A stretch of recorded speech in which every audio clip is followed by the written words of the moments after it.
नमस्कार दोस्तों, आज हम बात करेंगे पश्चिम बंगाल की राजनीति के परिवर्तन के बारे में।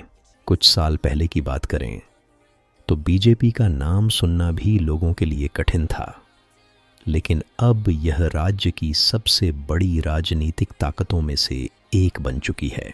यह एक अद्भुत यात्रा है जहां 2009 में बीजेपी का वोट शेयर केवल 6% था, जो 2019 तक बढ़कर लगभग 40% हो गया।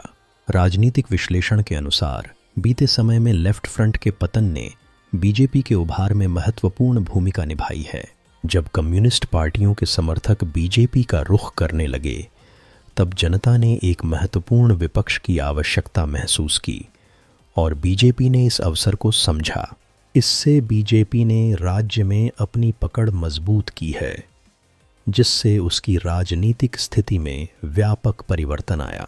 बीजेपी ने अपनी चुनावी रणनीतियों में हिंदू पहचान, बॉर्डर सुरक्षा और अवैध घुसपैठ जैसे मुद्दों को केंद्र में रखा। विशेष रूप से बांग्लादेश सीमा से सटे जिलों में इन मुद्दों का गहरा असर देखने को मिला। यह न केवल राजनीतिक लाभ के लिए बल्कि चुनावी ध्रुवीकरण में भी सहायक साबित हुआ। CAA और NRC जैसे मुद्दों ने बीजेपी को विषम परिस्थिति में भी मजबूत किया, जिससे उसे एक मजबूत वोट बैंक मिला। बीजेपी का यह उभार सिर्फ चुनावी जीत का मामला नहीं, बल्कि यह सामाजिक और सांस्कृतिक धारणाओं के परिवर्तन का परिणाम भी है।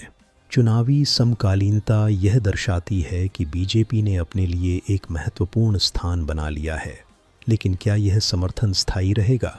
अब सवाल यह है कि क्या TMC अपनी खोई हुई शक्ति वापस हासिल कर पाएगी? क्या राज्य की राजनीति में कोई अन्य ताकत उभरेगी?